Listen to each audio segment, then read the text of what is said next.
Welcome to the Goodyear City Council meeting. We're excited to have you be a part of this important public process. Tonight, you will have the opportunity to address City Council on both non-agenda and agenda items. The agendas and speaker request cards are located in the back of the council chambers. You must fill out a speaker request card in order to address the City Council. Please drop your completed card in the tray next to the blank speaker cards. If the meeting has already begun, please hand it to the officer. You may check the "I do not wish to speak" option on the card. This allows you to still voice your opinion on an item on the record without having to speak. In accordance with the Americans with Disabilities Act, please contact a staff member if you need any assistance. Public comment on a non-agenda item will take place during the citizen comment portion of the evening. These are items that don't appear on tonight's formal agenda. The city clerk will call your name when it's time for you to speak. At that time, please approach the podium and tell us your name for the record. You'll have a maximum of 3 minutes. The timer is on the screens visible from the podium. Note that you may also choose not to speak if other speakers before you have said what you wanted to say. Shouting, cheering, and loud noises will not be tolerated, and violators may be removed for disrupting the meeting. Goodyear City Council meetings stream live on Facebook, YouTube, Twitter, and online at goodyearaz.gov. Follow the city's social media pages so you don't miss out on all that's happening in Goodyear. Thank you for coming to this meeting and being an active part of your city. And remember, it's a great time to be in Goodyear. I'd like to call the regular meeting to order for June 26, 2023. Roll call, all here. Let the record reflect all members are present. Thank you. Please join Councilmember Hampton in the Pledge of Allegiance and invocation.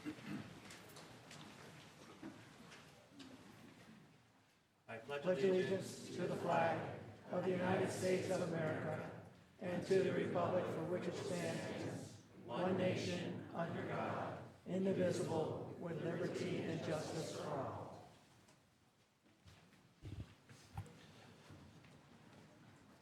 Dear Lord, thank you, Lord, for blessing us so much with the people and the residents and the city of Goodyear, Lord. I pray, Lord, that you'll be with the staff here at the city, the public safety as they're out on the streets, Lord, and also our military here and abroad. I just thank you for, once again, just blessing the city of Goodyear, for being such a great place to live and that people want to live, Lord, and that we have such a free country, Lord, that we're able to participate actively in civil discord, Lord, within the process, Lord, of our government, Lord. I also pray, Lord, for wisdom as we are making decisions that affect our citizens today and in the future. Just help us to make the best decisions that are best for our citizens. So thank you, Lord, and in your name, amen. Thank you, Councilmember Hampton. Let's see, we have one communication item tonight. Chief Rodriguez, come on down. Forward for the presentation, honor Sergeant Sean Clark for his 29 years of service.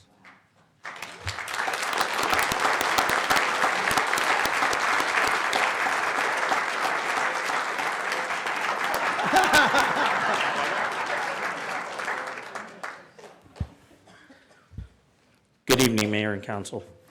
I'd like to take a minute and talk about Sergeant Clark's 29 years that he's given to our city here in service, but I need to step back a few more years because he's actually been in law enforcement for 35 years.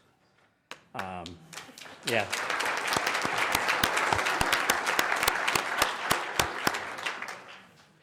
So I'd like to take a moment and just go down memory lane, as you can see already.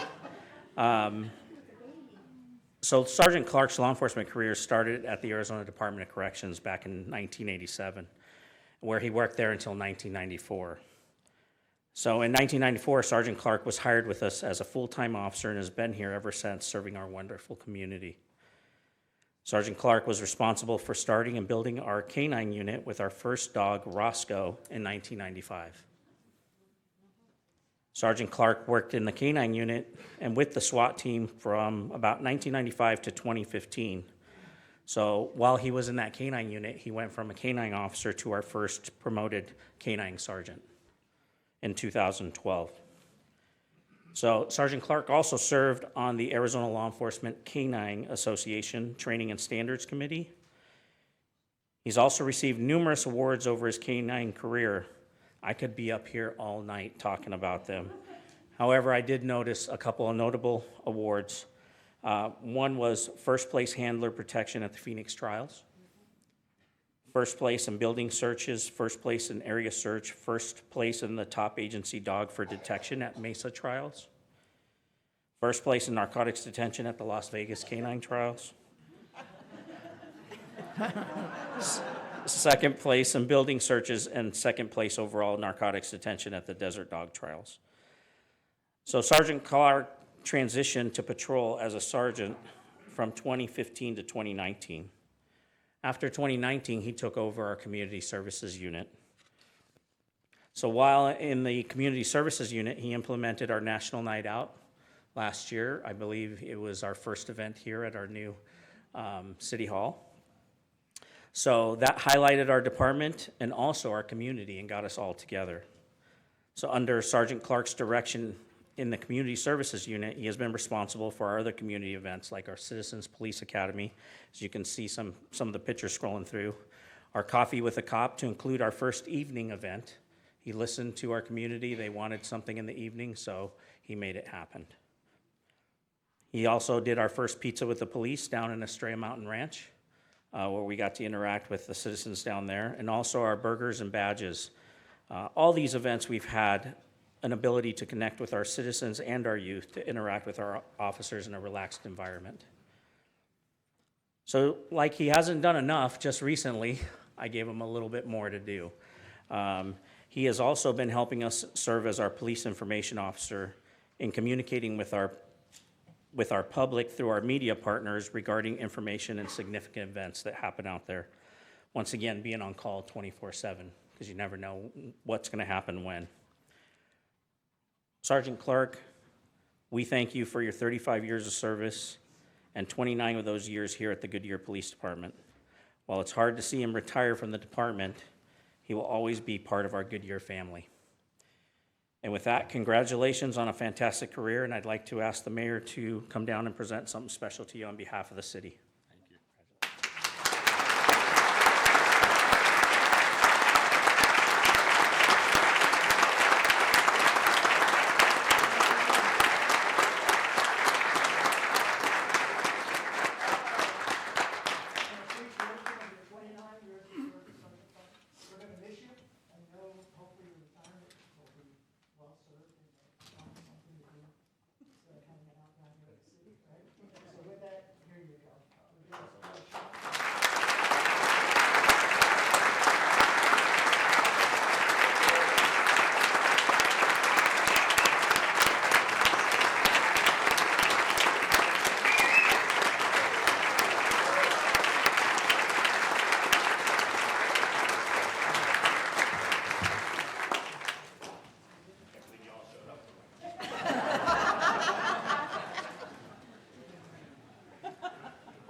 Lighten the mood.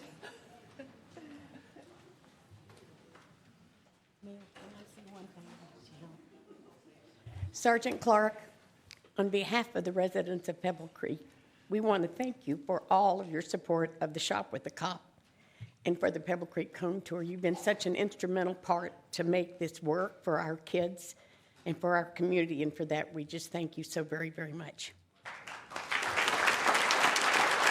Anybody else? Go ahead, Councilmember Stitt. Hey, sorry, Sean, you're not going to get away that easy. You're probably one of the few people that have worked here longer than myself or the mayor, probably, with as long as you've been at the police department.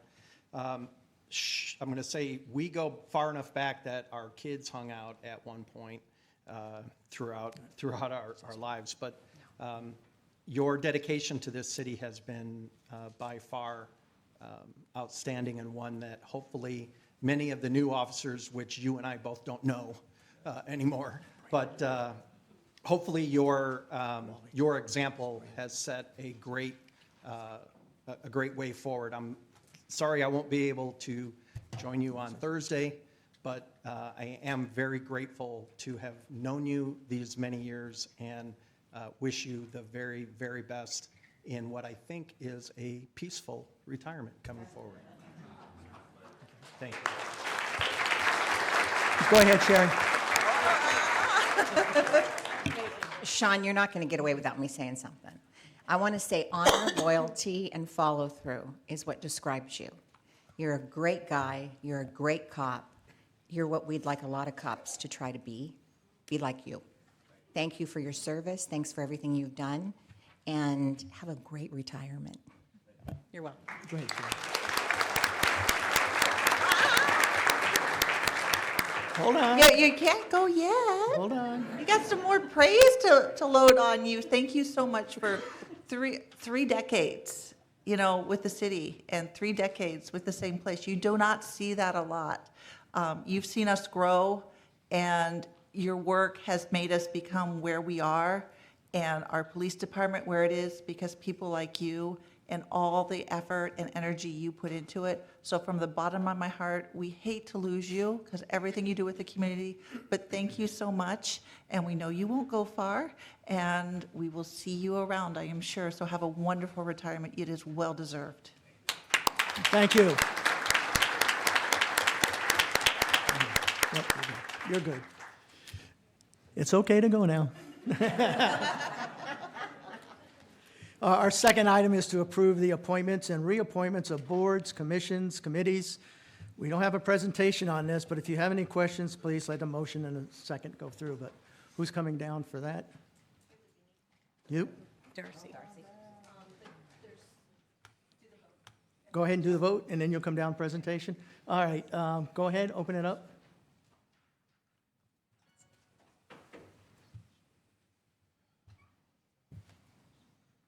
Pass 7-0, and come on down.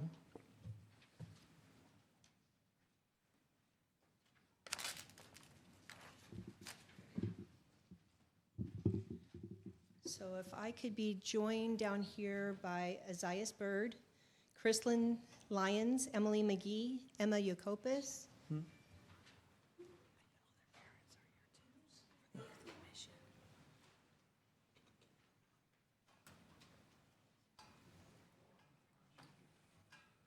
So if you guys could just line up here. And then also Omar Abdul Gawad, Karina Gutierrez, Alexander Godbold, Mia Ashe, Caden Keller, Ethan Murillo, Sebastian Orozco, Annalicia Ortiz, Arya Singh, Amira Singh, Alina Torres, and Skylar Turner.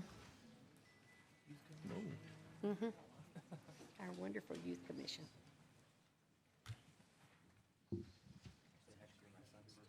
I hope so.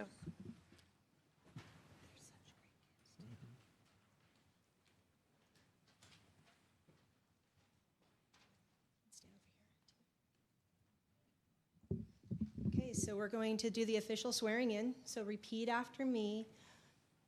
Not the raise your right hand, but after that. Raise your right hand. So I state your name. All of you at the same time. Do solemnly affirm that I will support the Constitution of the United States and the Constitution and laws of the state of Arizona, that I will bear true faith and allegiance to the same, and defend them against all enemies, foreign and domestic, and that I will faithfully and impartially discharge the duties of Commissioner according to the best of my ability. So I do affirm. Thank you very much, and congratulations. Ladies and gentlemen, this is the Youth Commission.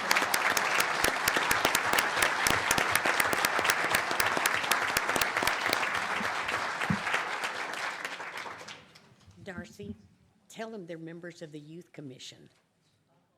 They don't even know what they are.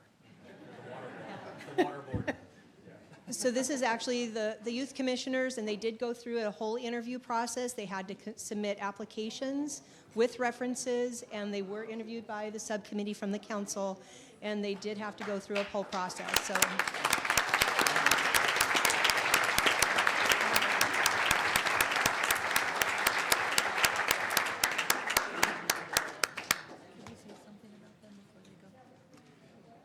Can you just hold on before everybody leaves? I know the council would like to say a few words about the Youth Commission.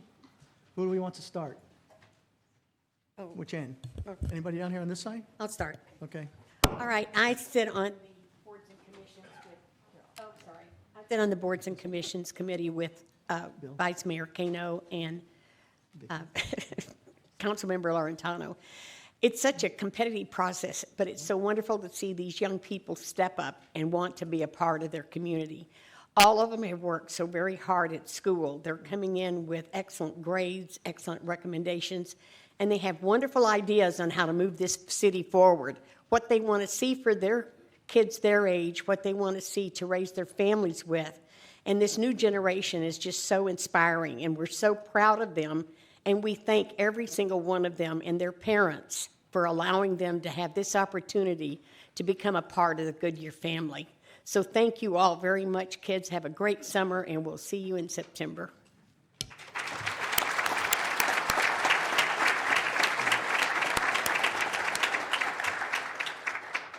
I want to thank all the members of our Youth Commission.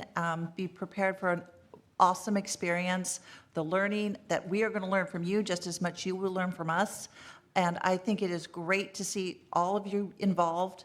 Like Councilmember Campbell said, you are an exemplary group of students and young people, and I'm sure our future is in very good hands with you all because you are just outstanding in every way. And I'm glad I got the chance to meet you, and we'll get to work together some more as you're on the commission. So, and thank you, the parents that have come today and are letting us borrow your children for a while. So thank you very much.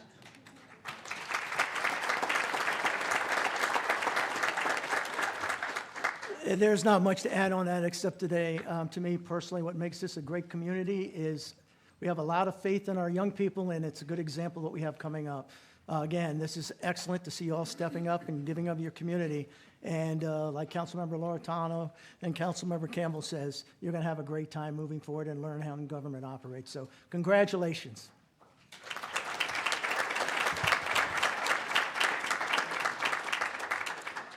All right, now it's time for citizens who would like to address the City Council on any non-agenda item within the jurisdiction of City of Goodyear. Any speaker cards? No, Mayor. All right, with that, There's one in the, Jen wants to speak. non-agenda item? Non-agenda? Non-agenda? All right. You know the drill. Thank you. I did put a card in. It's probably in the stack. Okay, sorry. Good evening, Mayor Pizzillo and members of the council. My name is, Hit, oh, you Can you can't hear me? tap the bottom there, the base? This? Yeah. No? Can you hear me now? Yeah. Okay, Just I'll get talk a little closer louder is all. too. Okay, good evening, Mayor Pizzillo and members of the council. My name is Jennifer Barber. And first of all, the Youth Commission, that is amazing. Wow, that's just so exciting. I'm excited for these kids and these future leaders in our city. I do want to talk to you a little bit about planning and zoning tonight and why there was not anyone appointed tonight to that open seat. Late last year, I applied for planning and zoning, and I was very curious about how the process worked, how interviews would go and all that. I had emailed the city on a couple of occasions, and I was told, we'll tell you later, we'll tell you, yeah, we'll get back to you, that kind of thing. I was kind of dismissed. All of a sudden, I saw there was an agenda posted for June 7th, that this meeting would be taking place. And I was like, oh, okay, that's fine. At the end of the week, I was curious to find out if anyone had been chosen for the committee. And I was told, and I quote, "The committee is looking to appoint from other areas of West and North Goodyear so that they can get a more accurate representation of the city as a whole. I believe many of those who applied were from the Estrella Mountain Ranch area. With 20,000 people up there, I can see why you'd have a lot of people who are interested in planning and zoning. After much discussion, the city clerk followed up with me and said that applicants will be chosen from Palm Valley and North Goodyear, and cited a 2011 recommendation that was created by then clerk Lynn Mulhall. That's how long we're talking. Lynn was here years and years ago.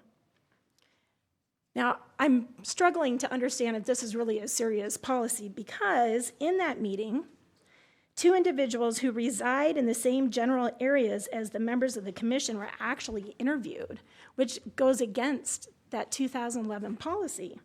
And I'm still trying to understand how the subcommittee reviewed all the applicants, interviewed 2 people for planning and zoning, in the exact same meeting that process was followed for the Youth Commission and the Council Compensation Committee.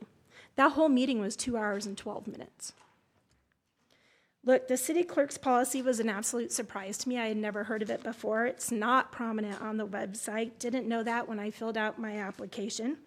Your city staff didn't know about this. Your legal department ended up having to try and figure out what this was about.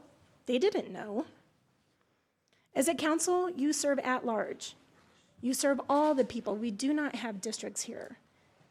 And in my 18 years of volunteer service in this city, I have always been under the impression that we serve for all of the people. And so I am asking if you could go to a merit-based system, remove people's names and their addresses from the applications, that would be fantastic. And so that you know how important planning and zoning is, you've got a whole room of really upset people here. We deserve better. The people deserve better. And there just has to be a way that, to make these policies more clear. And I just, we deserve better. I ask that you take a look at this process again. Jen, time's up. Thank you. Thank you. City manager, will you get back to Jen on that? Thank you. All right, let's see, anything else? Non-agenda? City clerk, please read the consent agenda items 3 through 14 by title only. Number 3, approval of minutes. Number 4, approve the new Series 12 restaurant liquor license for Rock and Roll Sushi located at 15611 West McDowell Road, Suite 110. Number 5, approve the recommended fiscal year 2023 to 2024 community funding allocations. Number 6, adopt ordinance number 2023-1573, levying upon the assessed valuation of the property within the city of Goodyear, subject to primary and secondary taxation, a certain sum upon each $100 of valuation sufficient to raise the amounts estimated to be required in the annual budget for the purpose of paying for various expenses. To raise the amount estimated to be received from other sources of revenues, providing funds for various bond redemptions for the purpose of paying principal and interest upon bonded indebtedness, all for fiscal year ending the 30th day of June 2024, and directing the city clerk to record a copy of this ordinance. Number 7, approve an intergovernmental agreement with Maricopa Library District for library assistance funds for the Georgia T. Lord Library. Number 8, authorize expenditure of funds for approved capital improvement project number 42023 for Bullard Avenue widening. Number 9, adopt resolution number 2023-2325 declaring as public right-of-way city-owned property located within a section of the South 173rd Avenue alignment, requiring recordation and providing for an effective date. Number 10, approve budget amendments and related expenditure authority. Number 11, approve expenditures up to $1,177,500 for Cleveland Guardians Complex improvements. Number 12, approve the Artesian Casitas access easement across city property at the intersection of West Kendall Street and South 173rd Avenue. Number 13, approve the replat of Artesian Casitas at West Goodyear. Number 14, adopt resolution number 2023-2323 approving the Fourth Amendment to the Infrastructure Development Agreement for Project 1011, authorizing and directing the city manager to execute the Fourth Amendment, providing authorization for future actions and providing for an effective date. Does anybody on the council wish to remove an item from the consent agenda? Seeing none, can I get a motion and a second? I got a motion and a second on the board. Go ahead and open the voting, please.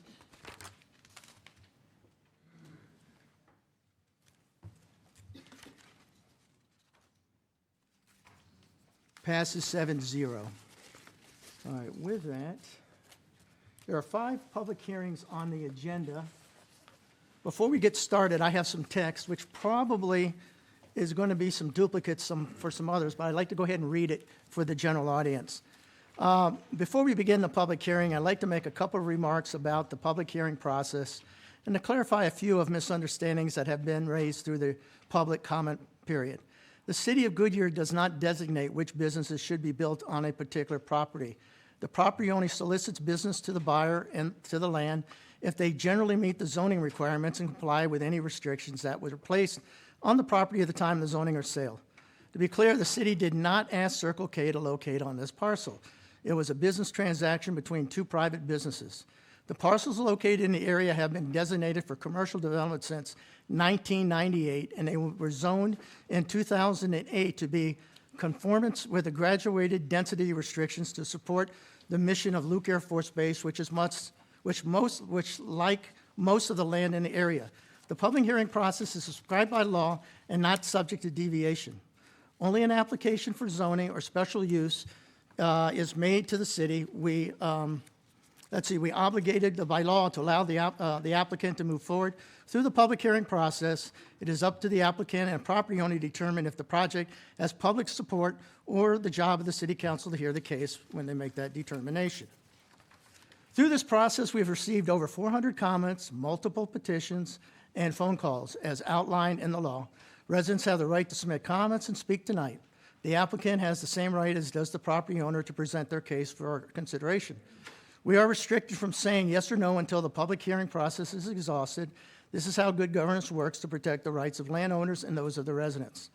We are here tonight to consider a special use permit relating to the gas pumps only, not to decide whether business should be located on a parcel of private property. The decision was made in 2008, and no one sitting here tonight was any part of that process. We ask that you respectfully of the applicant and the public process, please do not shout out, talk over to others, or engage in unruly behavior during the public hearing. I know you're passionate about this project, but we have a public hearing to conduct, and we must do it with the highest level of public decorum. I appreciate your cooperation and understanding. Please do that. With that, we've got 5 public hearings tonight. First public hearing items considered a use permit for a convenience store at Quick Trip at Yuma and 133rd. 173, Avenue, open public hearing.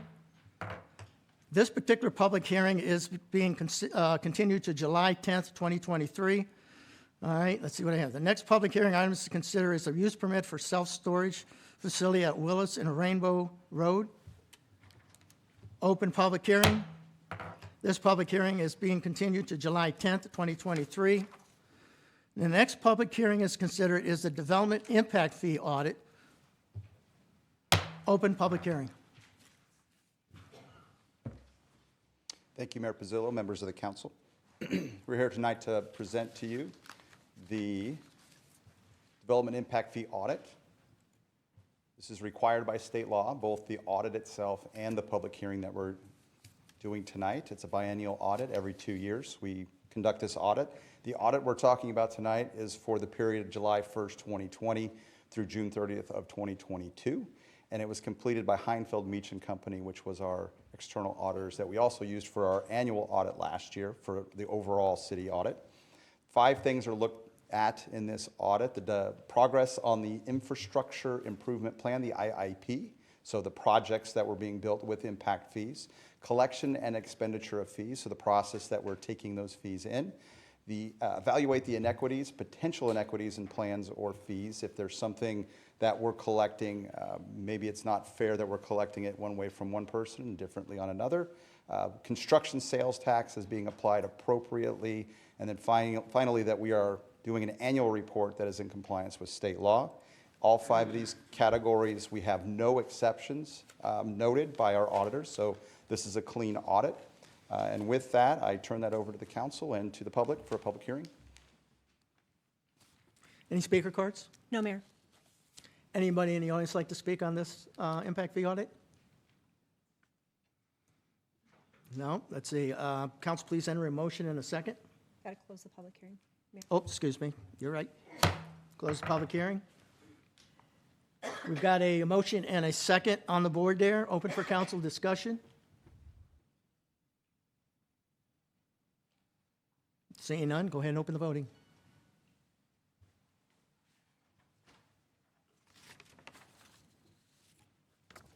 Passes 7-0. Thank you.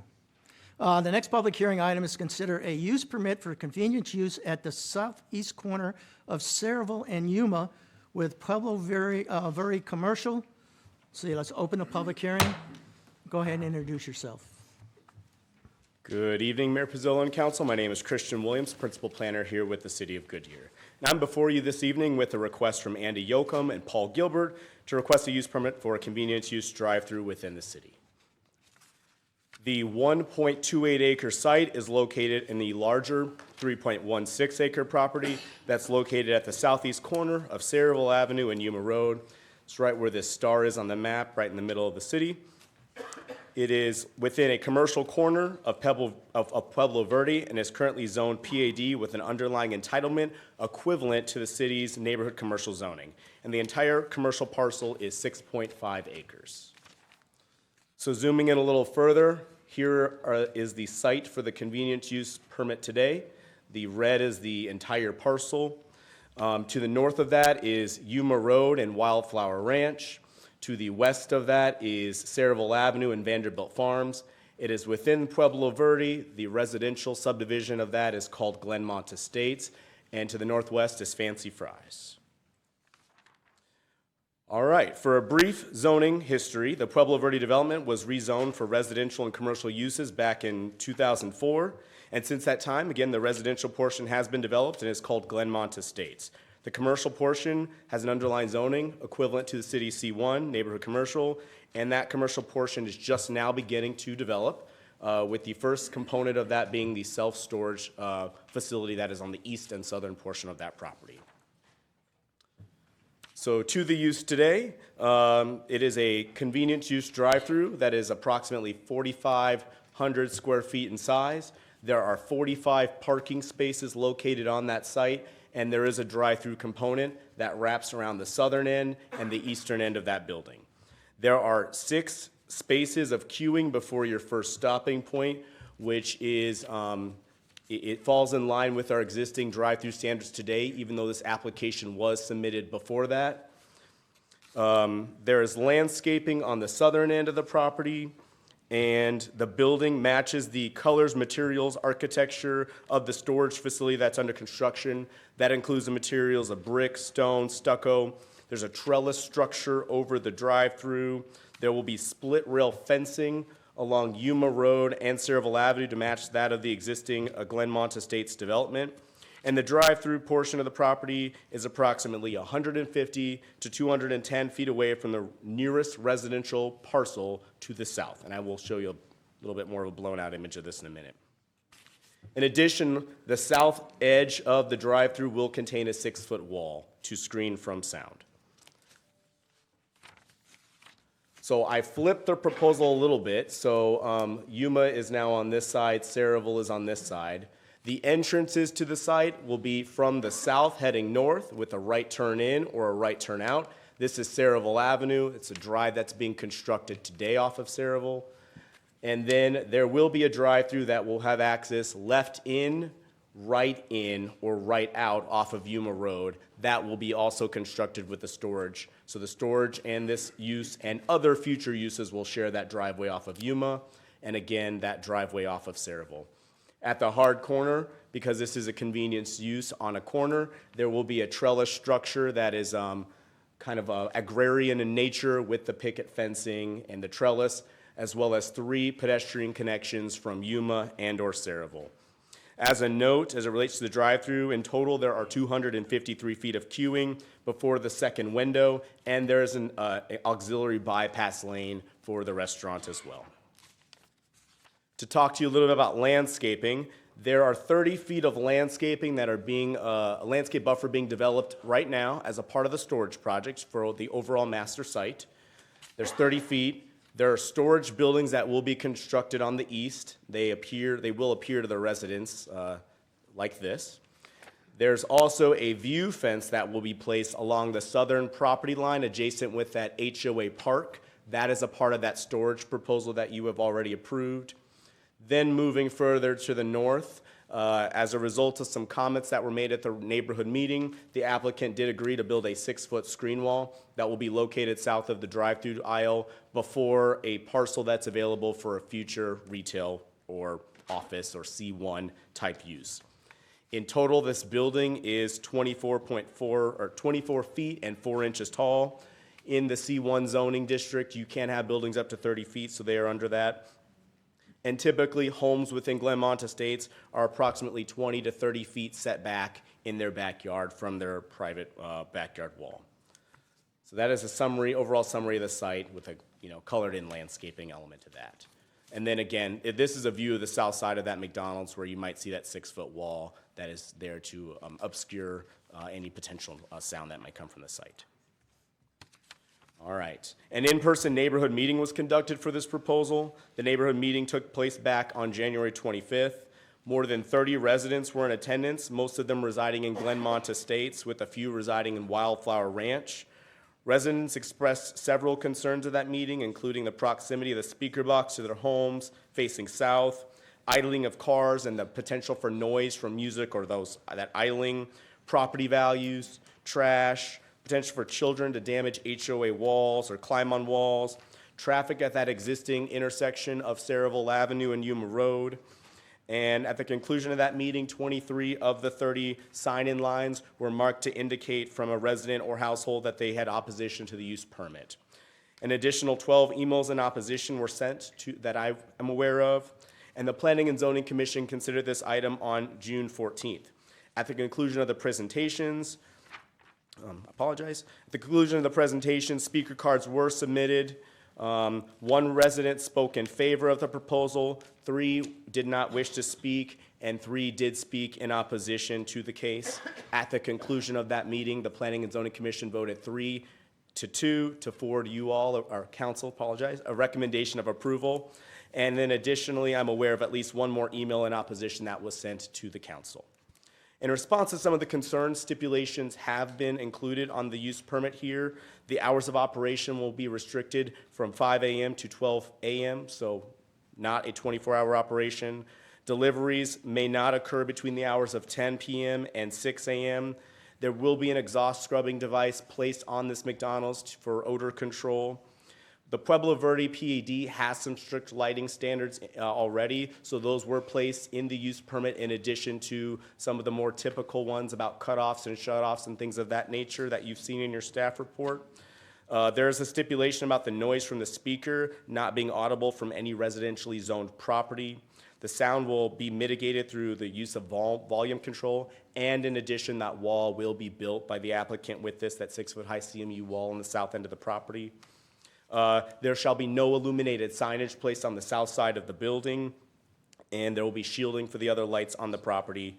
This applicant will also be completing the landscaping that the storage unit will not complete in Yuma Road between Saraville Avenue and the storage unit property, and they will be completing any half street improvements or landscaping that is removed based on driveway construction. With that, staff has evaluated the impacts of the proposed zoning in the use permit to the greater community and the use permit criteria. The use permit will not be materially detrimental to persons residing or working in the vicinity and the adjacent properties to the neighborhood, to the public welfare, and the proposed use is reasonably compatible with the uses permitted in the surrounding area.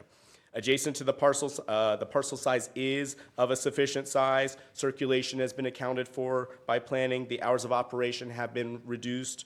And the required traffic mitigation items will be completed. With the stipulations presented, staff would recommend your approval of the use permit. And as a note, just on the intersection of Saraville and Yuma, Saraville Avenue from Yuma to Elwood will begin the construction process in fiscal year 2025, and Yuma Road, Saraville Avenue to Canyon Trails Boulevard will begin in FY 2024. With that, I'm happy to answer any questions you might have, and the applicant is here for a presentation. Applicant, would you like to speak at this time? What do you think, Mayor? Your shot, your show. Thank you. For your record, my name is Paul Gilbert, 701 North 44th Street. I'm here tonight representing the landowner, and the proposed developer, which is McDonald's, and the user, which is the Mellon family. Mellon family basically own almost, I think, every McDonald's in the city. They're a very well-known developer of McDonald's, and I submit are very highly respected and held in very high regard. Also with me tonight is Gary Blau with McDonald's, my assistant planner, Andy Chokums, and the broker who helped us work with the neighborhood, Mike Ord. This is a use permit for a drive-through for McDonald's. The restaurant is allowed, it's permitted. One of the things that I really want you to focus on is this property has been zoned C1 for almost 20 years.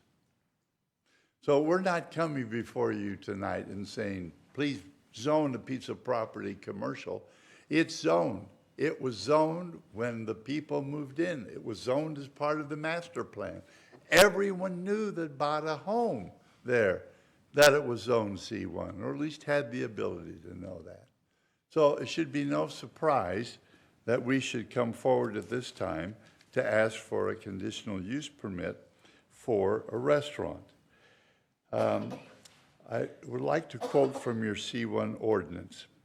It's a little presumptuous of me to follow Christian because he covers it so well. And Mayor, I'm not going to repeat a lot of what he said, hoping that my brevity will be rewarded. But back to the quote. The C1 zoning is, quote, intended to provide limited retailing generally on small parcels serving nearby residential neighborhoods. That, I submit, is exactly what this use proposes. And I think the staff has made it very clear that they agree with us in that regard.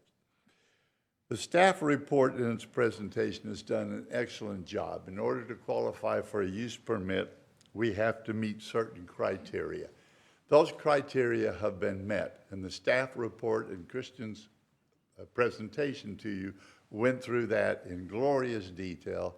It will not be replicated by me. Sufficient to say we meet your standards, every one of them. We're doing a lot of things that we didn't need to do. The new drive-through standards that was adopted by the city were adopted after we filed our application. We didn't have to comply with them, but we did.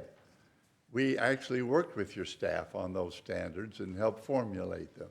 And we thought as an act of good faith, we would comply with them, even though we're not required to do so under the ordinance.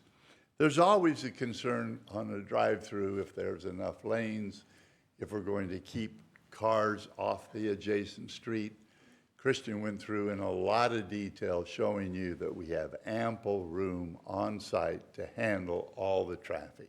So there will be no traffic congestion. We've submitted a traffic report that was reviewed by your staff, confirming and vindicating that very point.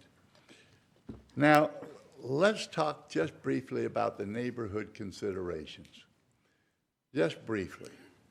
First that we heard in the neighborhood meeting was there were going to be speaker noise. Well, let's dissect that just for a moment and look at the stipulations. And remember, we're agreeing with every single stipulation that your staff has suggested in its recommendation of approval. So let's begin with the noise. McDonald's operates some of the quietest and most efficient drive-throughs around. And this store, of course, will be no exception. Our equipment has what is called an automatic volume control to reduce the speaker decibels based on ambient conditions, which produces a significant reduction compared to a standard speaker system. We are also implementing a display screen. Sorry, a lot of pressure up here tonight. Yeah.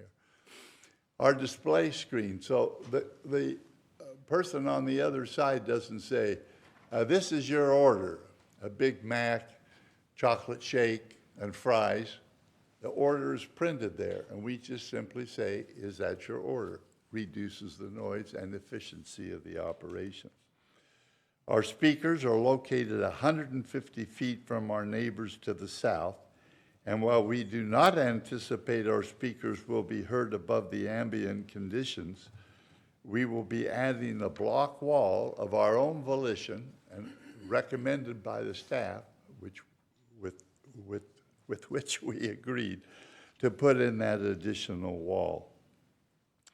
We also point out that there's a second block wall directly adjacent to the drive-through lane. So the land immediately south of McDonald's will also be filled with another commercial building. So you're going to have an additional buffer between this operation and the adjacent residents. Stipulation number 8 confirms that we'll provide a decorative wall, and stipulation 7 reminds us all of the language within the zoning ordinance, and I can't emphasize this enough.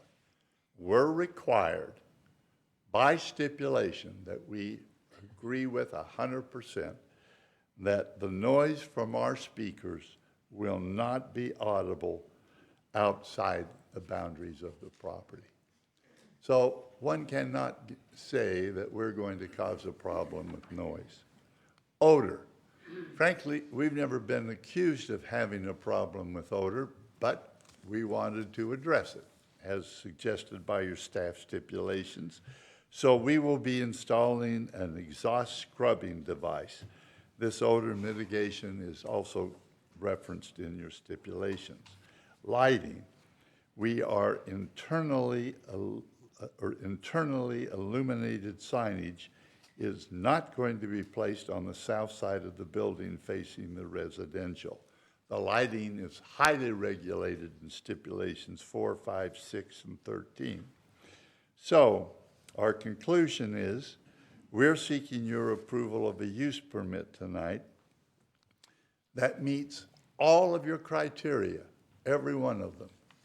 And I would like to end my presentation by quoting the staff report, which I submit is very instructive and all-inclusive and is worthy of your hearing as you consider this application this evening.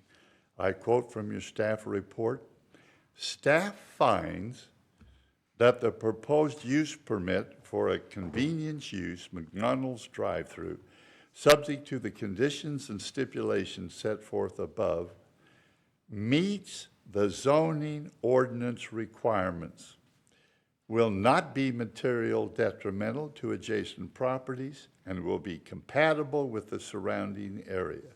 Staff is accordingly recommending approval of the use permit." We're here with a staff recommendation of approval. We're here with a Planning Commission recommendation of approval, and we agree with all of the stipulations. Thank you. Thank you. Go ahead. We have any speaker cards? Yes, Mayor, we do. Okay, go ahead. Ashley Lavelle.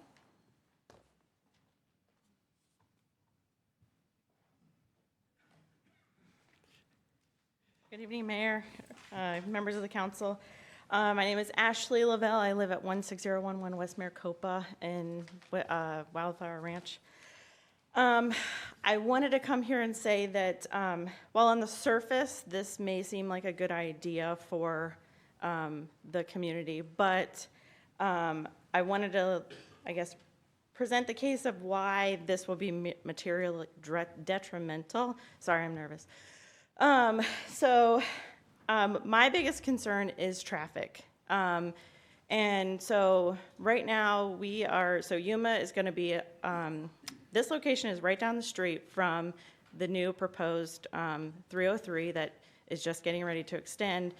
And so my concern is that that's going to cause increased traffic of up to 3,500 new vehicles every day in our community. And this is plop in the middle of a neighborhood. That's going to cause extended commute times. We also have a number of pedestrians that walk along these roads that I see every day, myself included, And so now my biggest concern is with all of this traffic, what's going to happen to our walkability now? And then I would also like to present that the time also for this location does not match the Burger King or the Fry's that is located across the street. So the Burger King and the Fry's are open from 6 a.m. to 11 p.m. at night, where this one is going to be 5 a.m. to midnight. And while the applicant did mention that their speaker box will not cause as much noise, but they cannot control the music that is playing from people's cars through the drive-through, that's going to affect those families that live within 150 feet of this proposed development. And so, let's see. I also have a picture of where the location, I guess the driveway is that is coming off of Saraville. I don't know how to, if I Can can somebody put it help? there. Can you help her with that, Christian?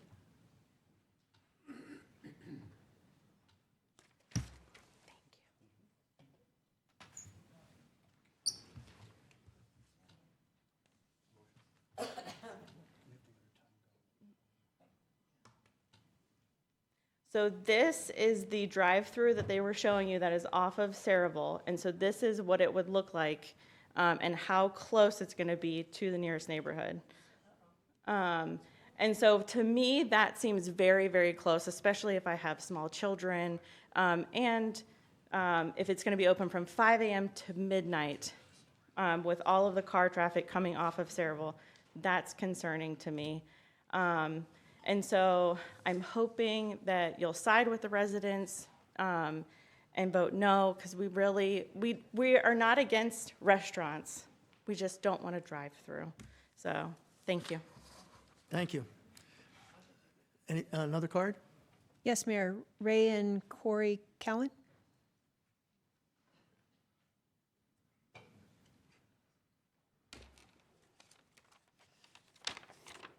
Yeah, Good just evening, state your name everyone. and your address for the record, please. My name is Corey Cowan. This is my husband, Ray. We live at 16258 West Yavapai Street. And thanks to this nice lady who showed a picture, that was my house in the picture, for the record, 150 feet from this proposed project. We chose the city of Goodyear as a place to establish our family roots back in 2012, when we began building our home in Glenmont Estates. We were aware it was commercial, by the way. It's our home that will be most directly impacted by the development of this McDonald's project. You see, our property line is approximately 150 feet from the proposed drive-through and around 30 feet from one of the two major access points from the street to this location. 30 feet from our backyard where our kids play. The potential of thousands of vehicles that are going to visit this restaurant daily. Along with many of our neighbors, we've shared the similar concerns about the potential impacts of noise, light, smell, and traffic that this program will have on our quality of life. We recognize the efforts the developer plans to put in place to address these concerns, and we appreciate their willingness to address the issues. We've worked with these gentlemen for a number of years, way back predating the storage unit. However, our concerns go beyond what the developer and owner might not be able to have any control over to the negative impacts they can't control. Additional negative impacts that we anticipate include loud idling vehicles, horn honking, exhaust fumes, customer disputes. We see them yelling in drive-thrus all the time, litter, loitering customers, additional foot traffic along the side of our property, car accidents a few feet from our home, and the attraction of unsheltered persons. We believe that the extremely close proximity of this McDonald's will have a detrimental impact on the value of our home, our ability to enjoy our outside space with our family and friends, the comfortability of our indoor space, and our overall safety. We ask you to take these concerns seriously when you cast your votes this evening. Please don't set a precedent in the city of Goodyear that it's acceptable for businesses to impede on nearby residents in this manner. This is a special use permit. It doesn't have to be accepted. Please vote no this evening and ask McDonald's to find another location that's not 150 feet from their neighbors. Thank you. Thank you. All right, hold it.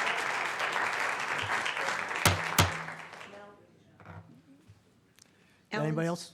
Alan Stark.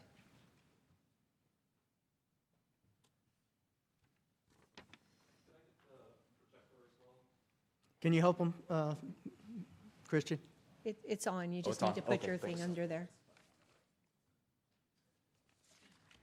But state your name for the record, please, and whether you're a Goodyear resident. Yeah, my name is Alan Stark. I'm a resident of Goodyear 1225 South 160th Lane. Let's be clear what the applicant is requesting. They're requesting to be allowed to build the highest traffic generating use approved per permit in the neighborhood commercial zoning district. At upwards of 1,000 cars a day from 5 a.m. to midnight, this proposal is far from limited, which is what the zoning ordinance says retailing should be here. A drive-through restaurant produces more traffic and most concerning noise, pollution, and litter that comes with it than any other uses that you would typically see this close to homes.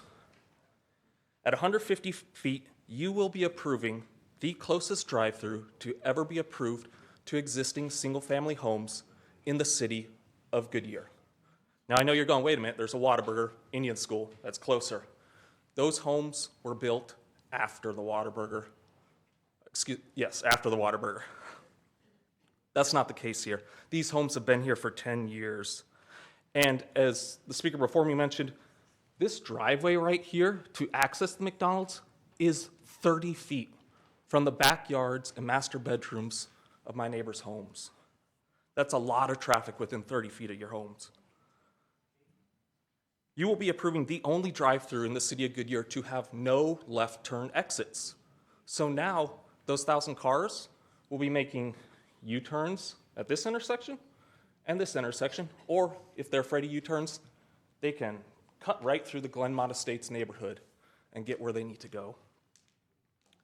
Finally, I've been watching council meetings for the past 5 years, and I can recall only one use permit that this council as a body has rejected. You'll probably remember it. It's the car wash in McDowell behind the recently opened Quick Trip. I want to compare these two. That car wash was seeking approval of a convenience permit, just like this. The car wash was on a parcel already zoned general commercial. This is neighborhood commercial, limited compared to general commercial. The car wash was surrounded on all sides by land also zoned general commercial. The only existing development near the car wash were 2 hotels. To the south, 380 feet away from the noise-generating plot. Of course, this McDonald's is surrounded by single-family homes to the north, south, east, and west. The car wash would have hours between 7 a.m. to 8 p.m. This McDonald's, 5 a.m. to midnight. Councilmember Stipp, Hampton, Loretano, and Vice Mayor Cano and Mayor Pizzillo, you all voted nay to that car wash. You stated, I don't know how you can mitigate the noise for people who are trying to enjoy the hotels and restaurants. It will impede on the experience. What about next to someone's home? That will impede on their livability. That will be materially detrimental to their property. It's a place where they raise their kids. It's a place where they take care of their elderly. This is not a business. So I bring this up for 2 reasons. One, Much time. okay, thank you. Just 10 more seconds if you don't 10 more mind. seconds, go ahead. One, you have set a precedence that you can deny a use permit if it's not the right fit. And 2, I humbly ask that if you do plan to vote for this McDonald's, answer this one question. Why did you feel it was necessary to protect businesses from potential impacts of traffic and noise, but you're not willing to do the same for people's homes? Thank you very much. You have a good evening. Thank you. All right. What did we say at the beginning? Please, what did we say at the beginning? Let the people speak. You don't need to be clapping. You're all going to have time to say what you got to say, all right? I don't want to have to clear it. So please, have the decorum. Thank you. Anybody else? Mayor, I have a number of speaker cards here that did not indicate the item that they wanted to speak upon. Okay. So it could be either this item or the next. So is there anybody else in the audience that wanted to speak on the McDonald's item? So those other ones are for the next item? I Okay. believe so then. All right. We're going to go ahead and close the public hearing. council please enter a motion and a second set up to approve the use permit for convenience use of a drive-through restaurant on approximately 1.28 acres, proportionally legally described in the certain document titled Site Plan for McDonald's, the property of a large 3.6 acre property zone plan area development with the underlying zoning of C1 neighborhood commercial located at the southeast corner of Saraville Avenue and Yuma Road with the Pueblo Verde PAD subject to stipulations. I have a motion and a second, open for council discussion. Go ahead, Councilmember Gillis. Okay, I'm really torn on this because I am definitely a McDonald's user and a drive-through user. I like McDonald's, and so I can't say anything bad about that. I am a little concerned about where it's going. Looking at that picture, can I see the picture again that you showed us? Can I see that, please, again? I want to see how close it was to your home, you said? I'd like to see that again. Okay, so that concerns me because since I was voted in by the people, as all of us were, I would not want to be that home there and have the drive-through right there. I would not, for a lot of the reasons that you stated. That concerns me. However, I will tell you this, it is zoned for commercial. I would not have a problem with a restaurant there, a seated restaurant. The drive-through does concern me, and I do love McDonald's, but it does concern me there. So that's kind of where I'm at, and from the way it sounds like that there is homes all the way around this, is that correct, Christian? On all sides of where this is going to go? I really want to know that. Yes. There are homes just south of the McDonald's location, 30 feet south. North of Yuma, you have Wildflower Ranch across that entire frontage. And then to the due west of here, you have homes in Vanderbilt Farms. Vanderbilt Farms. Yes. And then this back area that I'm seeing, back behind the fence here, that's part of where the entrance is going to be? Yes. Where you see that fence there, that looks to be the property line of the entirety of the commercial center. So 30 feet north of that line is where the driveway would cut in. And right now, there is a right turn deceleration lane being built adjacent to this HOA tract. So we're plopping this right in the middle of all these homes? That is correct. Okay, that's good enough for me. Thank you. Vice Mayor? Christian, sorry. It's always that. Will you bring up page 7 of your proposal, or of your presentation? Yes. And maybe you'll have a better picture, but I guess for me, this has been the most helpful.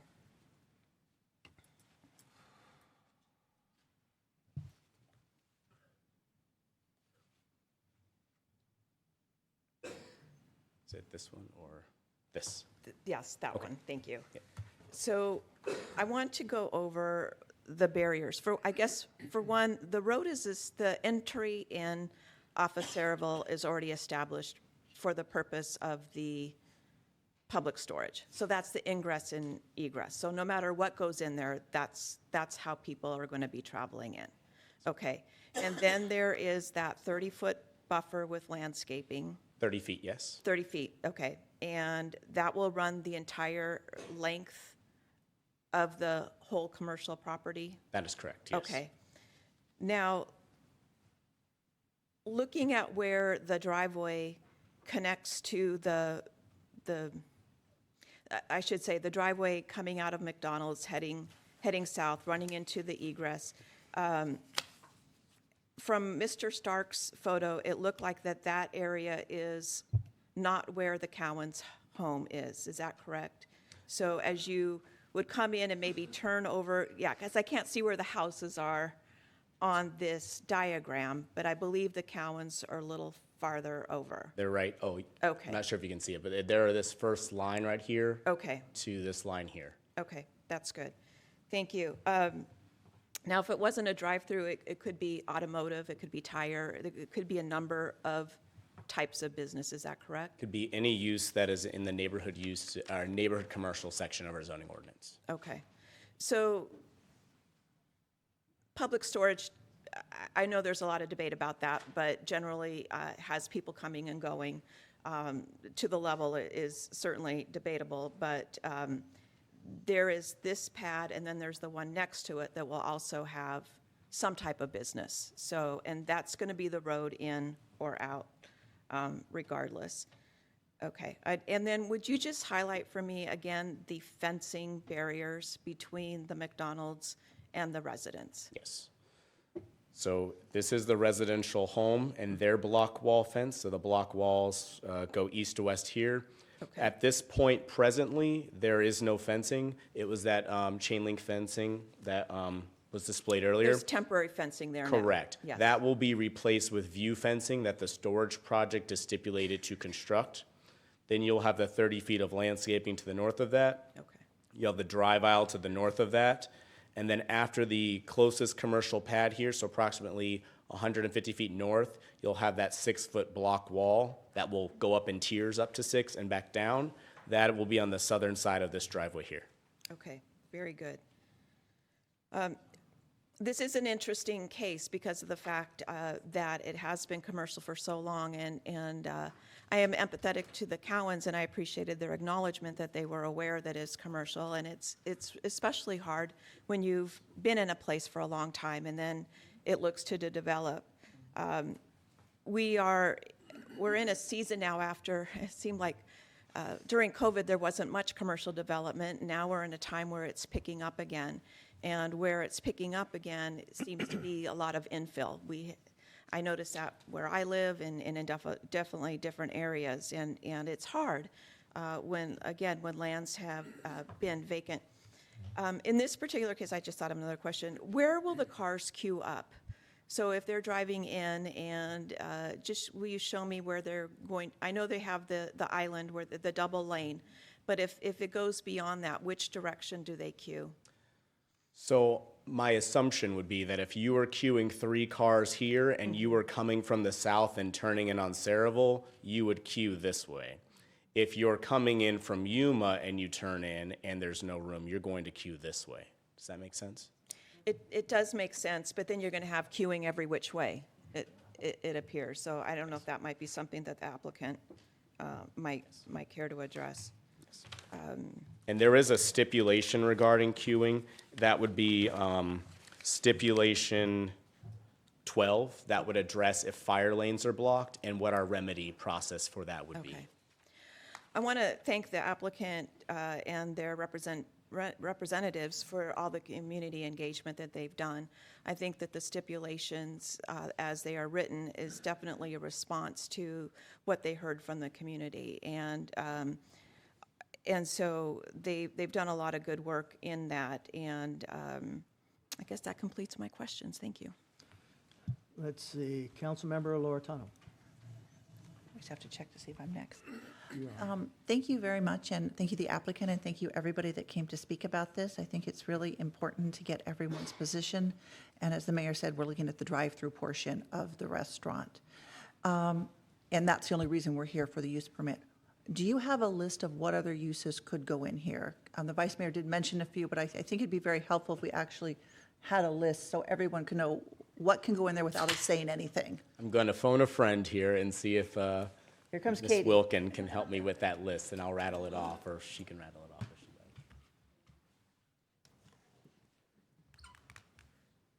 Thank you. I'm just pulling it up. Yeah, I think it's helpful for everyone to know what can go in there without a use permit, which means it's zoned, which means they don't have to come before us, they can just start building, correct? That's correct. Okay. Sorry, Katie, should have given you a heads up.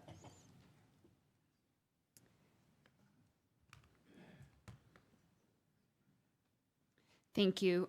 Some uses include in the C1 category that, again, are permitted outright: auto sales and leasing, banks, which includes drive-through facilities on banks. Do we have to, if it's a bank, approve the drive-through or not? No, By right. banks' drive-throughs are permitted outright. Okay. Offices, equipment rental, crematory, daycare, manufactured home sales, and then restaurants without drive-throughs, retail stores, and typical commercial uses. So some examples. Is this one that the tattoo parlor can be allowed on without, and that type of stuff? Yes, tattoo parlors, massage establishments can be permitted as long as they're separated from other similar uses. How about a vape store? If I wanted to build a vape store there, would I be able to do that without a city permit? Yes. Okay. And what I'm getting at is I think that's something that we up here need to do a better job educating everybody and letting them know what is in these uses and what it means and what can actually go there without us having any say. And I think that's what's really important. Now, for the drive-through, there's, on your map, Christian, there's a little, like a little Tetris piece that blocks out there. Yeah, right there. Yeah. How many pads is that for? That would be approximately one pad. So let's say you had a small office that could, in theory, fit there. With parking there, too? We would do a parking calculation, but that's the size of approximately a small office buildings, and it looks like approximately 5 or so parking spots across the front, give or take. And then the other part of the little Tetris piece up there, how many different pads is that? Depending on the size, you could fit 1 to 2, depending on how it's parked. You could do 2 other pads, maybe 1 other shops building. Okay. And with the queuing, that's always my concern. Anyone who's been through the Popeyes drive-through? Yeah, that's a bit of a mess there. So I do appreciate, I understand the queuing issue. And I like the fact that there's 2 lanes. And then the wall will separate the lanes from everywhere, the next pad. So if someone wanted to build an office there would still be that wall would separate them from the office. That is correct. And then my last question is with kind of the traffic flow on that corner. You said there's working on a right in, right out. Can you show us where that right in decel lane is going to be? That right turn decel lane will be off the map, so it would be adjacent to the existing HOA park. And will this be a right in, right out, or can you turn left into there, or how's that going to be? Once the Saraville Avenue improvements are created, there will be a physical barrier to prevent somebody that might want to turn left in. Okay, so it will have to be a right in, right out. And then how about the other entrance to where it goes out the other side? No, it's not on the map. Is that right in, right out, or would that be a left a bit? This would be right in, right out, and left in from the Desert Edge side, if you will. Okay. And I think that takes care of my questions for now. Thank you very much. Councilmember Hampton? Yeah, thank you, Christian. People already kind of hit a lot of the pieces, but going back, I'll just piggyback on Councilwoman Loretano's point. So can I take a left-hand turn at Wildflower Drive right now? At which drive? At Wildflower Drive? Is it permitted to take, so I assume because it's so close to that light, Yes. you can't put another light right at the exit of anything that goes there. That's correct. So if I'm taking a right-hand turn out of there and I want to go back towards the 303 or that direction, can I take a left, is that built to take a left-hand turn? If you wanted to take a left-hand turn out of here and head towards the 303, the route you should take would be to make the right out onto Saraville and then go to the light at Yuma and make the left turn, go the mile to the loop 303. Okay, but is it built to do a left-hand turn at Wildflower? Wildflower turn is a 4-way intersection that allows all turning movements. Okay, I can't remember. I used to live right in that Saraville Village right there, so. Wildflower and Village are the same, and they both provide left turns at all the intersections. Okay, I think everybody hit a lot of the things. I was curious about what could go there. Crematorium, auto sales, other drive-through uses. And then also the pads, you're saying that could be there too, which could provide a potential another buffer. So I appreciate the applicant working with the residents as much as possible with the barriers, the odor control, the lighting, and things like that. So, and I realize that it could be a lot of different uses there. I mean, tomorrow, and we couldn't stop that from happening because it's already been zoned that way. So I'm trying to think of any other questions that I have here. Yeah, I think my seatmates already hit a lot of the good ones for me. So when does Saraville, remind me I know you said the dates. When does Saraville get completed, that road widened? Yes. And down to Canyon Trail, not Canyon Trails, down to, I forget that first road down there. I used to drive on it all the time. So Saraville Avenue, starting at Yuma on the north, headed down to Elwood on the south, that is scheduled to begin construction in FY '25. That would make Saraville a 2-lane road in each direction with a raised median and turning areas. Okay. Yuma Road from Saraville Avenue west to Canyon Trails Boulevard is scheduled to begin construction at the end of fiscal year 2024. That would make that a 3-lane road in each direction with a raised median. 24. End of '24, start of construction, fiscal year. Okay. And that does not, if the 303 should have the funding, but if 303 for some reason does not start, that our project still widens that area? That or would is it take waiting it on the 303? basically to Romans. Okay. Romans is kind of the stopping point of that project. West of there. ADOT picks it up? ADOT doesn't pick it all up, but ADOT picks up a significant chunk, and that is currently funded for the 303 to begin Okay. here shortly. Just in case, I'm just trying to think what that would feel like and work like, because I know in Goodyear, we have a lot of issues with unbuilt streets, which causes a lot of issues with traffic and a lot of frustration, so. Okay, I think that answers most of all my questions, so thank you. Councilmember Stipp? Thank you, Mayor. I just want to go on the record, there is funding already set for the 303, so just so that we don't think that that's in jeopardy. But I am very appreciative of the McDonald's Corporation, I should say the Mellons, and their work in the community and everything that they have tried to do on this site. They have always been a great community partner, and I really appreciate that. I also appreciate, and I'm sorry I did not write down your name, but the gentleman who spoke third, I appreciate when you call out our hypocrisy, that we denied the special use permit for the car wash, but we, theoretically will approve this. I will be brief in my comments. I am always the one who asks, if not this, then what? I don't know the answer to that question, but it is not a McDonald's for me. So I will not be supporting this application. Councilmember Campbell? Christian, I just have a quick question. Was there ever a conversation to build a 6-foot wall from the entrance all the way down to where their wall hits? No, there was not. Part of that is the storage is already going to be constructing per their stipulation, that view fencing to keep people from crossing between the parcels at that location. Okay, was there any opposition to the storage unit? Because they're going to have a lot of traffic going in and out of there all the time. The storage unit at the time of council did not receive opposition in the public hearing. But now they don't want McDonald's in because they think it's going to be too much traffic when they've already got the storage unit coming in? There are Well, different. let me ask another question, because that's very concerning to me. It's really hard for people to allow development and then come in at the last minute and say, oh, but wait, there's something else. COVID changed the way we live. COVID made the drive-throughs the way America is feeding their families. Every restaurant we deal with practically wants a drive-through.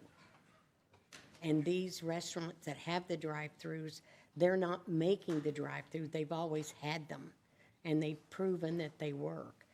True, this may not be an ideal location, but it's down the street from Desert Edge High School. How many kids are going to go to McDonald's? How many kids are going to work at McDonald's? How many kids like McDonald's? It's across the street from Fry's. Fry's has a tremendous amount of traffic all the time. Having a McDonald's may add more to it, but it's going to be the Fry's shoppers that are going to go into McDonald's while they're running through to get their coffee or their McDonald's Big Mac or whatever they get. So I see that could be an issue with the traffic, but we really can't discord that area is going to grow, that road's going to be widened, And this city is only 13% built out. We have a long way to go. And now that COVID is over, developers are coming out here and they want to do the infill. And we want the infill because we don't want all of these vacant lots just sitting empty when they are zoned commercial or whatever they're zoned for. So I appreciate everyone, talking to everyone on this. I don't know exactly. I would rather have a McDonald's than a tattoo parlor, personally, or gosh, I guess a marijuana dispensary. I wouldn't want any of that in my neighborhood or an adult bookstore, but that's just my preference. And thank you for all that you've done. I think that putting this by a storage area makes sense in as much as who knows when the other parcel is going to be developed. Look how long Vanderbilt Farms have been there, and they're acre and a half people. They're not on top of this facility at all. They have large, huge lots, and they're an entity to themselves, and it's a beautiful area. So I know I appreciate the picket fences because it's going to match what Fry's has. They're trying to be a good neighbor. They're trying to show that they care about the community, and that's all that I can add. Okay, let's see, Councilmember Gillis? Christian, will there be any in and out of Glenmont Estates? Are they going to be going through Glenmont Estates to get to this? No, there's Is no. that how you were looking at that? No, there's no direct connection from Glenmont Estates. If it's in reference to the fencing comment, that was a comment made back during the storage case of a concern that individuals might traverse their HOA park. So to keep individuals on the public sidewalk, that's why the view fencing was placed there. Can they enter through Glenmont Estates? Vehicles cannot enter from the commercial center into Glenmont Estates. The access to the commercial center is strictly from Yuma and Saraville. Okay. And as far as the picture, I see where they want it in the middle, and it looks like this little thing with a whole bunch of space around it. But the truth is, from what I heard you say, it is 150 feet from some of these homes, correct? That's correct. It's 150 feet from the northern boundary of those homes to the southern end of the driveway. So that is 150 feet. That's not very much room. The other thing I wanted to mention is, I think from what I'm hearing, if I'm hearing this correct, we're talking about being open till midnight, correct? That is correct. Not necessarily just traffic. We're talking about being open till midnight. That is correct. Okay, that's what I wanted to know. Thank you. Councilmember Loretano?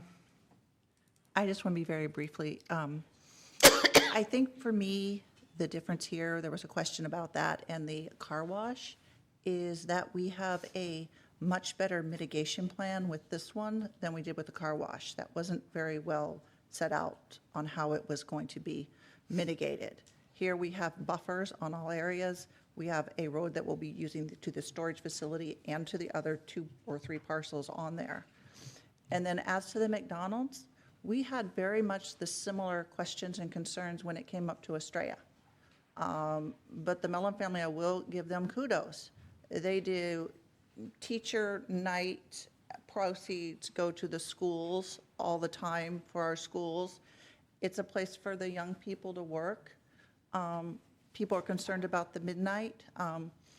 You know, my son, who is an ASU Barrett student, got a summer job at Amazon. So you know what? He goes through the drive-through at night on the way home to get some food, because I'm not staying up till 9, 10 midnight to feed him. So, I mean, so there are people that are going to be using this, and public safety. Who's out on the streets at midnight?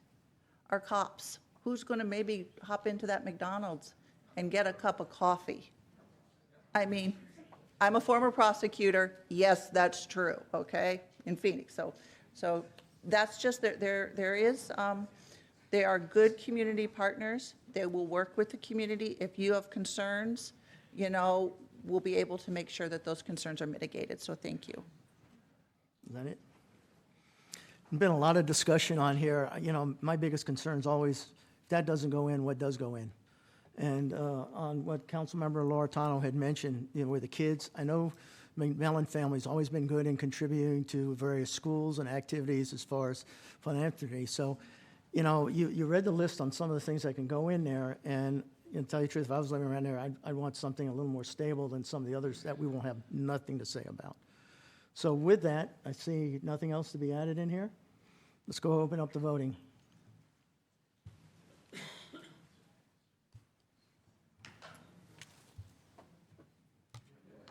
Passes 5-2.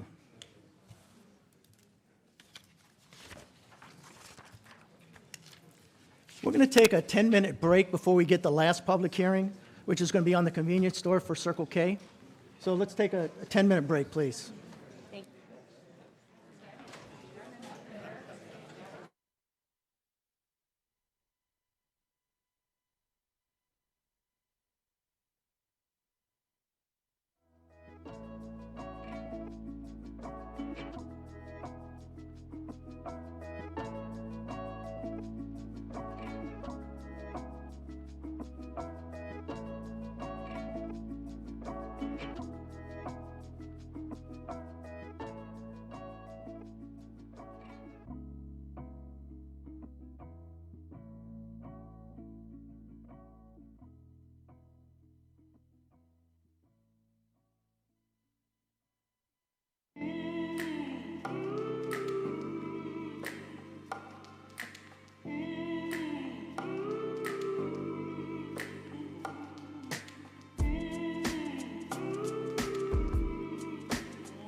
your big butt. Their personal attack on me.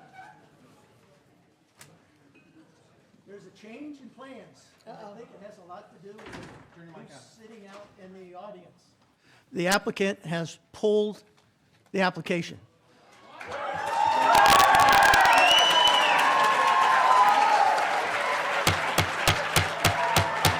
Please, no cheering, clapping, please, for decorum.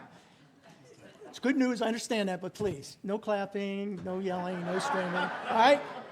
So with that, you all can go unless you want to hang around for the last one. All right, now,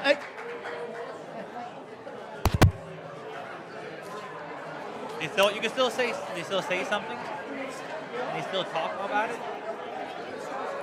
Can they Well, they still can come do up and that. talk to you about it? Like, he wants to talk. please go ahead and continue through. We have one more thing on the agenda. So please don't congregate here. Go ahead outside and do your celebration out in the hallway, all right? So no one can talk about it either.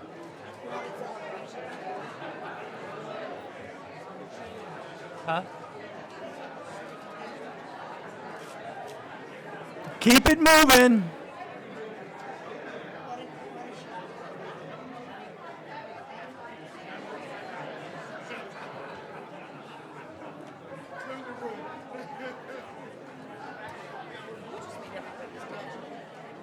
Yeah. They don't want you to. I want to talk to you, but Keep it moving.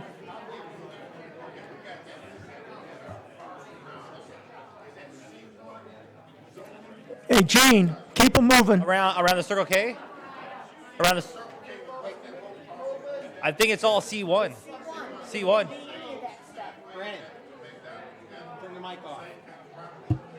Everything you've been saying for the last 5 minutes has been heard. Go in there without even coming to council. Yeah, only because of the use, only because of the drive. If we all the other stuff, yeah, go there too. It's almost cleared, Barb.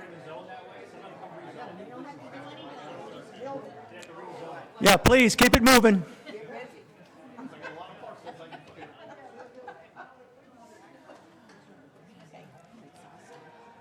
Almost, Barb, almost.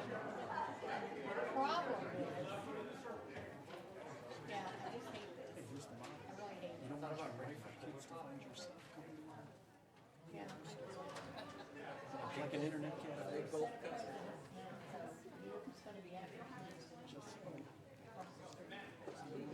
Keep them moving.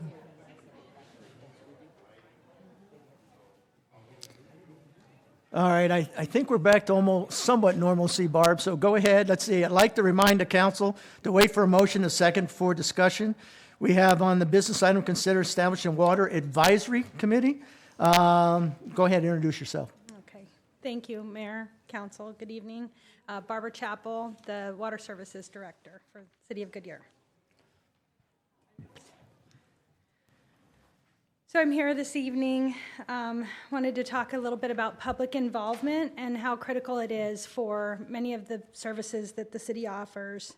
And in the past, we've assembled committees for, to address a particular topic, such as our rates or maybe even water conservation, but those have been finite committees.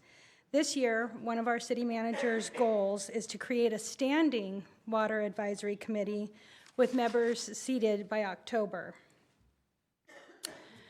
So what we are requesting tonight is to approve the bylaws which explain our proposed membership. The proposed membership will consist of 7 members and 2 alternates. While we do look for the majority of those members to reside within our service area, we are open to others who may have other vested interests such as business owners or property managers. So there is a possibility for those members.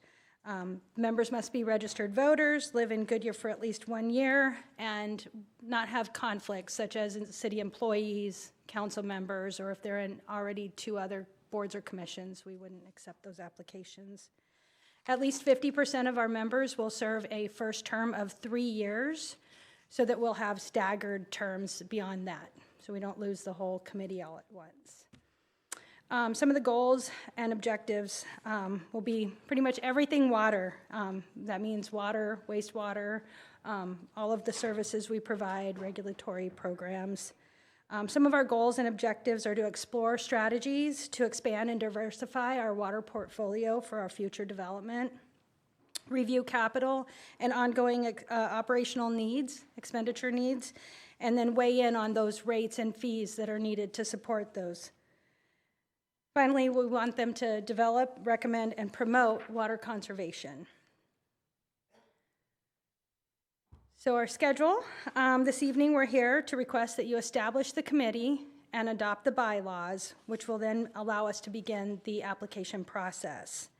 We plan to recruit this summer, so it's July through September. We'll be looking for applications. We do have a small list of individuals who have already expressed interest that we'll be sure to reach out to and get those applications back. We'll be back in front of you in October to seat the committee based on that schedule and our that we're looking for, and then we'll be holding our first meeting starting in November. So, any questions? I'm here.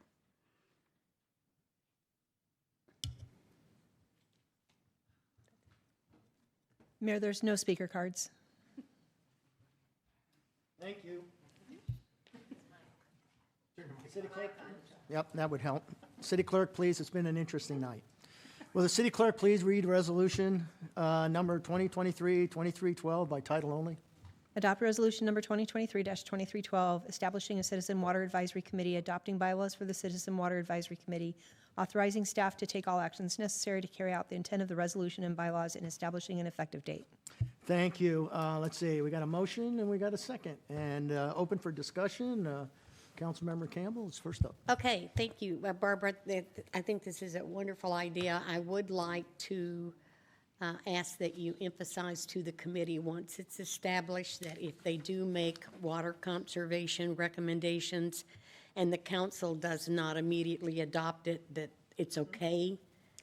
Just because they make the recommendations doesn't mean that's what we're going to do, because we have to coordinate it through the departments and budget and this, that, and the other to figure out how it works. And I don't want to have any backfeed like we did with the last committee because they felt we didn't do it quick enough. And I think that is a deterrent to what we're trying to accomplish, because this committee's going to go for 3 years. And also, I don't know if there's any thought of getting all fresh new committee members rather than enlist the ones that were already on the other one when we need new voices, as long as they're from our service area or someone who owns property in our service area that would be using our water. So that's just my thoughts, and I think it's a wonderful idea to do, and I'm anxious for us to get started and to hear back from them for what their take is, what they think we should be, how we should be moving forward. Yeah, thank you, Councilmember Campbell. To clarify, the small list of applicants that we'll be reaching out to are individuals who have recently expressed interest in water. So we Wonderful. had a couple show up at a council meeting a couple Wonderful. months ago, and we got their contact. So Great. they're not necessarily former members, but of an older commission. Yeah. These will be new ones that have It's just expressed nice to interest. get fresh new voices and to enlarge our volunteer base, so to speak, because we don't want the same people from the same neighborhood doing all of this work when there's other users that probably have just a great opinion as well and would like an opportunity to interface with our staff. And I just like to share it, so, Thank you. sorry. No, thank you. Okay. You good? Vice Mayor? I'm very excited that we are at this phase. The former Citizen Conservation Committee was disbanded in 2018, and certainly water is now at the forefront of everybody's attention. Obviously, it's in the media a lot, and certainly Goodyear's very well positioned, but I think it's important that we do continue that civic engagement with our citizens. Do you envision, even from this, some sort of community education? I think, we have to continue to get the word out about our water situation. So we do actually see a good portion, so a good portion of the first year is going to be educating the committee. Yes.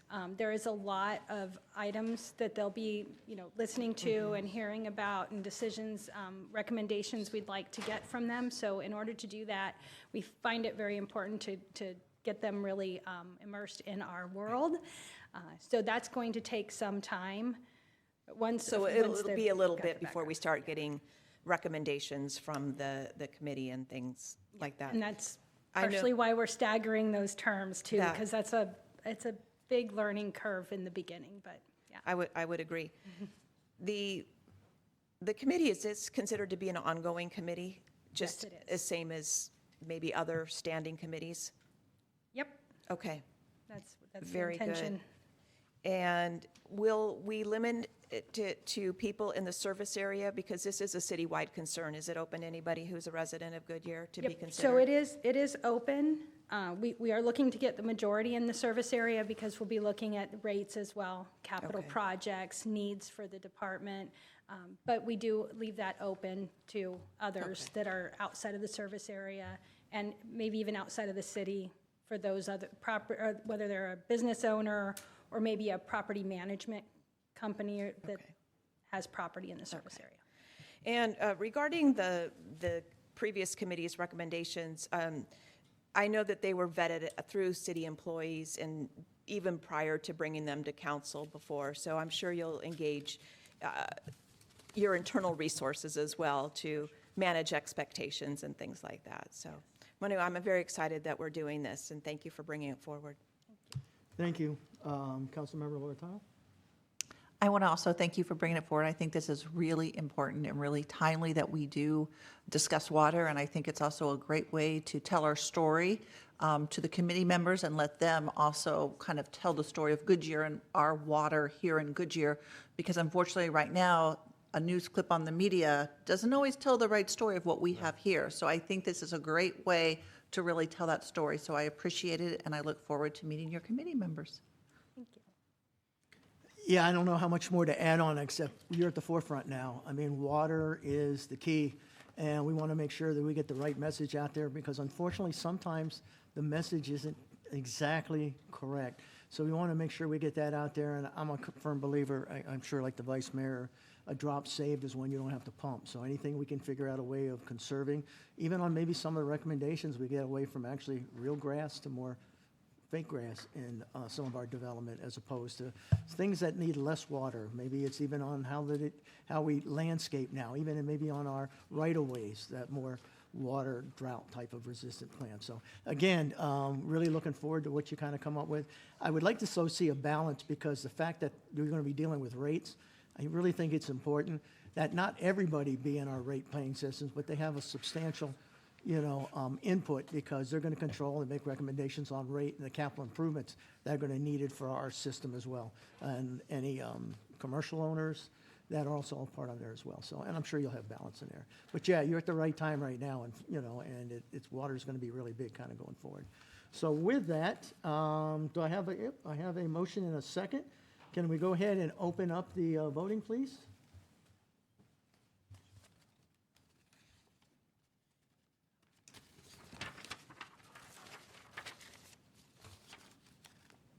Passes 7-0. Thank you. Does the city council have any comments, commendations, reports on current events? See none. How about the city manager? I have some tonight, Mayor. We held our Goodyear Farmers Market on Sunday. 3,500 people enjoyed 80 local and diverse vendors. In 4 hours, vendors generated $87,577, an approximate $40,000 increase from the first farmers market. So it's very busy.